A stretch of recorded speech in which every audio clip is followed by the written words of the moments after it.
Sebelum bulan orang itu, seakan-akan kayak mau menghancurkan tenda yang sudah didirikan oleh Desi dan teman-temannya.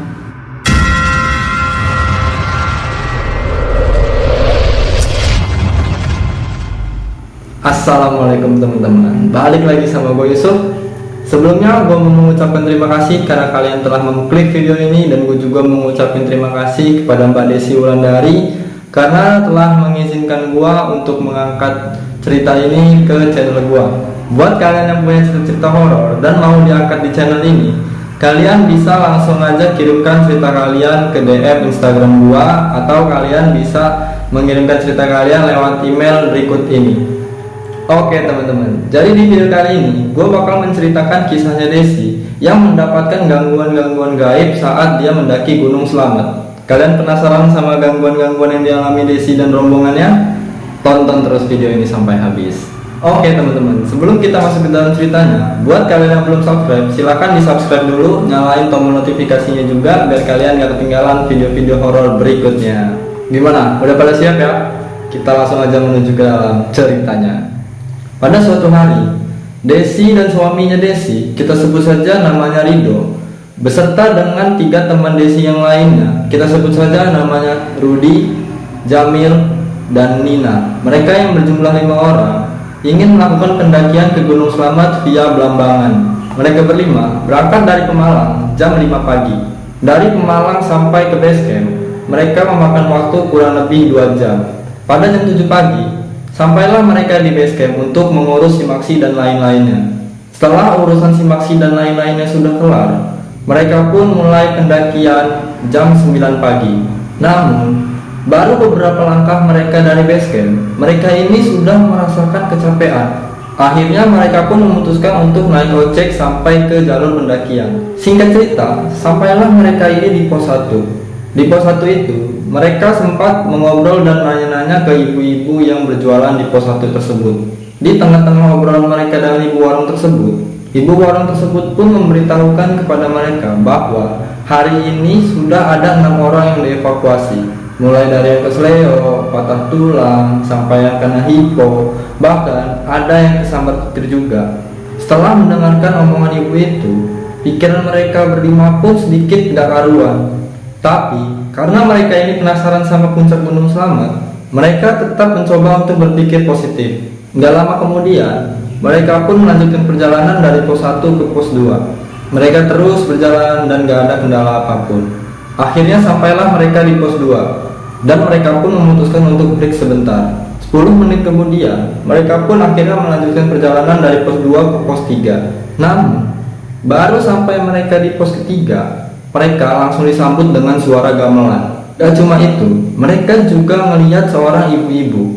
Awalnya mereka kira ibu-ibu itu adalah penjual yang ada di pos 3 tersebut.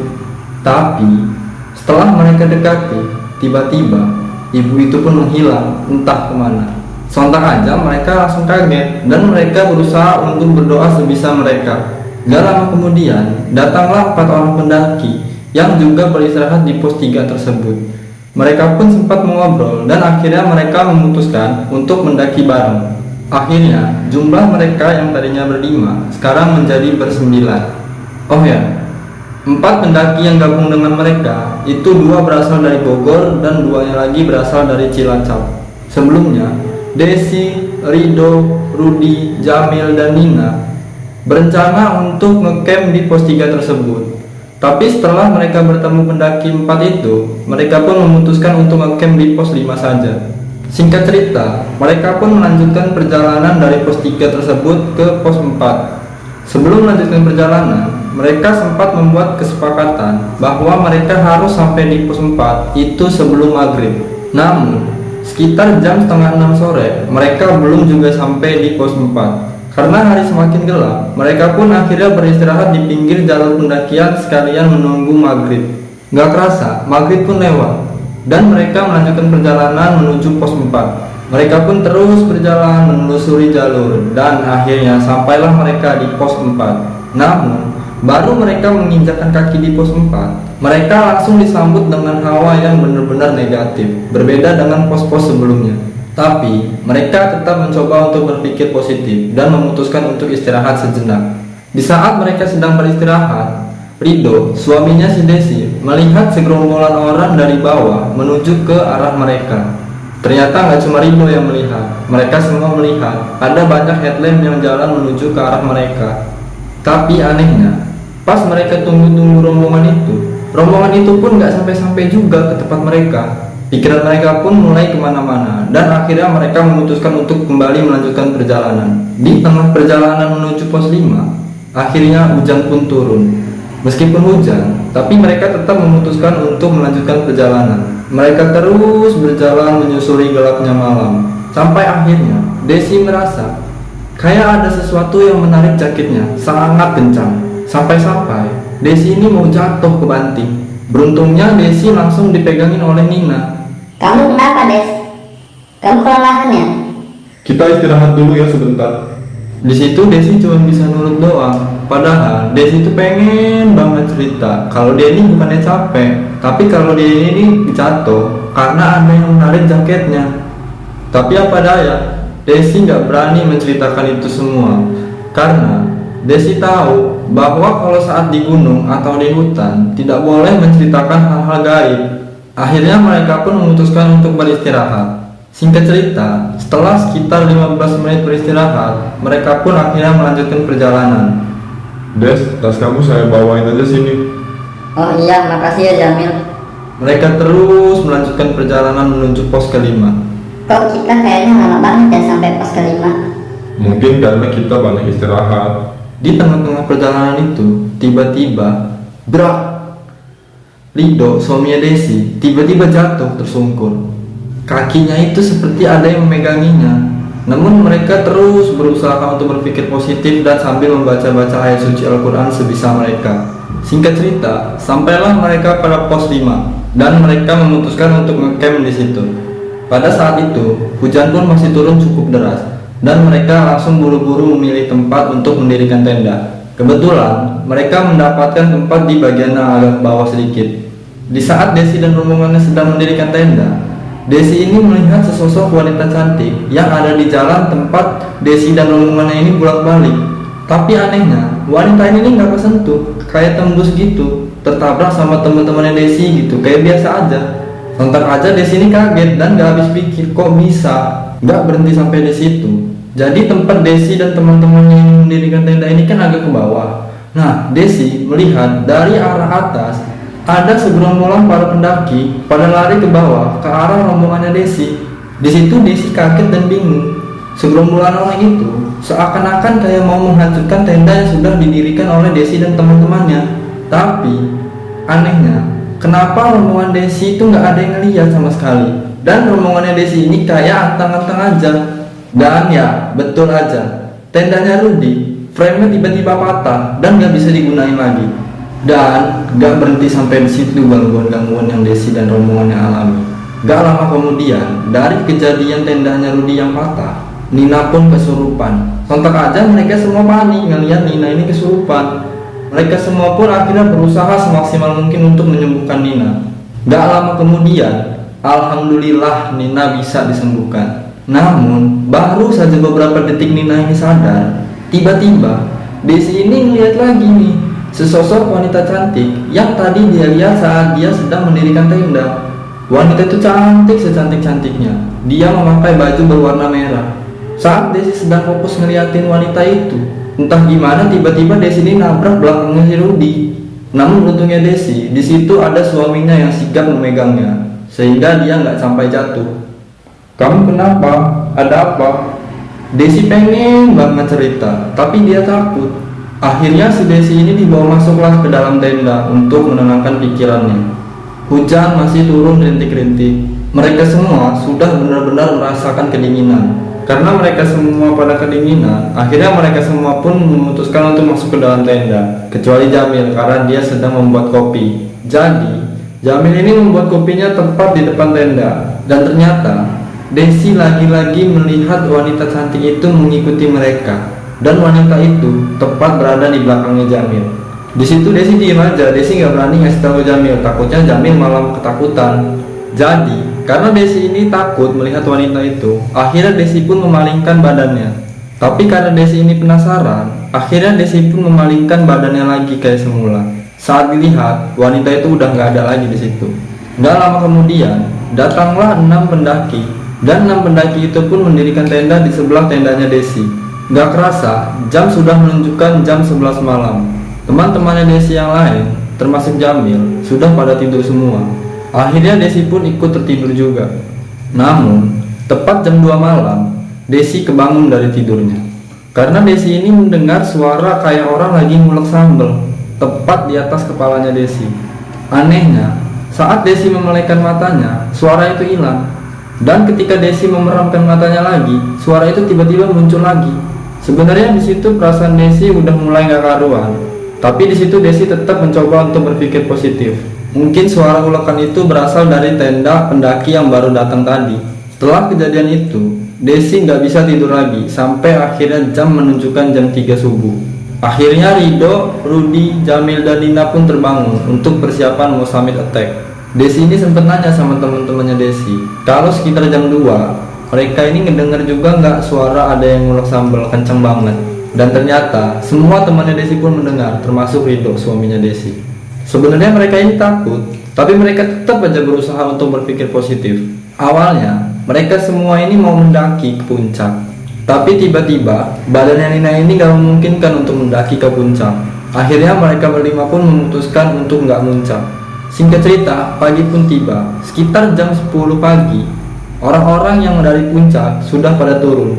Nah, kebetulan, pendaki yang tendanya ada di sebelah tendanya Desi, itu juga sudah turun dari puncak. Desi pun berinisiatif untuk menanyakan suara ulekan sambal yang semalam. Mas, semalam sekitar jam 2 malam, Mas ngulek sambal ya? Enggak mbak, semalam jam 2 kita semua udah pada tidur. Oh ya udah deh Mas, makasih ya. Singkat cerita, jam sudah menunjukkan jam 11 siang, yang itu artinya mereka harus turun untuk pulang. Tapi, gangguan-gangguan gaib belum selesai. Justru gangguan-gangguan gaib itu lebih banyak dan lebih nyata saat mereka turun daripada naik. Sebelum mereka melakukan perjalanan turun, mereka pun berdoa terlebih dahulu. Oh ya, mereka turun cuma berlima, karena 4 orang pendaki yang naik bareng mereka itu memutuskan untuk ngecamp 1 malam lagi. Setelah berdoa, mereka pun akhirnya memulai perjalanan turun. Dari pos 5 tempat mereka ngecamp sampai pos 4, semua berjalan normal, gak ada gangguan-gangguan sama sekali. Singkat cerita, sampailah mereka pada pos 3 dan mereka melakukan istirahat sebentar. Namun, saat mereka sedang asik istirahat, tiba-tiba muncul di belakang Rudi. Ya, wanita yang semalam ngikutin mereka, wanita cantik berbaju merah. Gak cuma wanita itu doang, Desi pun melihat sosok tinggi besar ada di belakangnya Rudi. Desi yang merasa benar-benar gak nyaman, akhirnya Desi pun minta buru-buru melanjutkan perjalanan. Penderitaan mereka belum selesai sampai di situ. Baru 5 menit jalan, mereka langsung disambut oleh kabut hitam dan derasnya hujan. Karena mereka sama sekali gak bawa jas hujan, akhirnya mereka hujan-hujanan sambil melanjutkan perjalanan. Namun, di tengah-tengah perjalanan, Desi dan suaminya benar-benar sangat jelas melihat sebuah warung. Namun anehnya, saat mereka dekati, warung itu makin jauh, makin jauh, makin jauh dan menghilang. Dari situ, Desi mulai merasa bahwa semua ini udah gak beres. Karena pada saat itu posisinya sedang hujan, jalur pun menjadi sangat licin. Akhirnya Desi dan teman-temannya pun berpegangan pada ranting-ranting kayu. Namun, saat Desi sedang memegang ranting kayu itu, tiba-tiba ada tangan besar yang megangin tangannya Desi.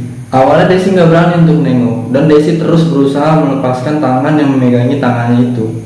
Namun, nggak juga bisa lepas. Akhirnya, Desi pun memberanikan diri untuk menengok. Saat Desi nengok, ada sesosok yang berbadan besar yang tadi ada di belakang Rudi saat di pos 3.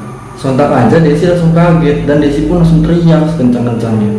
Namun anehnya, suami dan juga teman-temannya Desi ini nggak ngeliat apa yang Desi lihat. Jadi mereka semua ini pada tertawa ngeliat Desi ketakutan teriak-teriak begitu. Desi terus berusaha melepaskan tangannya dari tangan besar itu. Akhirnya terlepas juga. Di situ sebenarnya Desi mau cerita, tapi Desi takut. Akhirnya dia diam aja. Gangguan-gangguan yang Desi alami belum selesai. Gak berapa lama dari terlepasnya tangan Desi dari tangan besar itu, tiba-tiba kakinya Desi kayak ada yang narik. Sampai-sampai Desi ini jatuh ke banting. Namun di situ bukan cuma Desi yang jatuh ke banting, si Jamil pun sama, ikut jatuh ke banting juga. Akhirnya mereka pun memutuskan untuk istirahat sejenak. Singkat cerita, sampailah mereka pada pos 1. Saat mereka di pos 1, maghrib pun tiba. Akhirnya mereka memutuskan untuk istirahat sejenak sambil nunggu lewat maghrib. Gak kerasa, maghrib pun lewat dan mereka memutuskan untuk melanjutkan perjalanan turun. Walaupun saat itu hujan masih sangat deras. Entah kenapa, perjalanan mereka turun itu lebih berat daripada saat mereka mendaki. Padahal sama-sama hujan, mereka merasa kalau perjalanan mereka turun itu benar-benar jauh dan benar-benar lama. Mereka berlima pun terus melanjutkan perjalanan di bawah gelapnya malam dan derasnya air hujan. Sampai akhirnya kaki kiri Desi ini benar-benar sakit dan gak bisa digerakin. Tapi di situ Desi tetap maksain untuk jalan karena Desi ini berpikir dia mau pulang dan pulang. Ternyata kaki kiri Desi yang sakit dan gak bisa bergerak itu karena kaki kiri dia itu dipegangin sama tangan besar itu lagi. Dari kejadian itu Desi ngeliat banyak banget makhluk-makhluk gaib, dari yang mukanya hancur, dari yang mukanya gak kelihatan, pokoknya banyak banget. Dan ternyata Desi masih ngeliat wanita cantik yang berbaju merah itu. Ternyata wanita cantik berbaju merah itu masih ngikutin mereka. Sebenarnya Desi ini mau nyerah, tapi Desi keinget sama orang rumah. Akhirnya Desi pun terus berjalan sambil nahan rasa sakit di kaki kirinya. Singkat cerita, sampailah mereka di base camp. Mereka pun lega karena ketemu manusia beneran. Akhirnya mereka pun memesan ojek. Saat para tukang ojek itu menjemput mereka, tiba-tiba Desi ini ngeliat sesosok wanita cantik yang berbaju merah itu jalan lagi ke atas. Desi pun di situ lega karena Desi nggak diikutin lagi sama sosok wanita cantik berbaju merah itu. Akhirnya Desi, suaminya Desi, dan 3 teman lainnya pulang ke rumah masing-masing dengan selamat. Oke teman-teman, gimana tuh tadi ceritanya? Tulis pendapat kalian di kolom komentar ya. Sebelum kita berpisah, buat kalian yang belum subscribe, silahkan di subscribe dulu, nyalain juga tombol notifikasinya biar kalian gak ketinggalan video-video horor berikutnya. Gua Yusuf, sampai jumpa di video selanjutnya. Bye bye.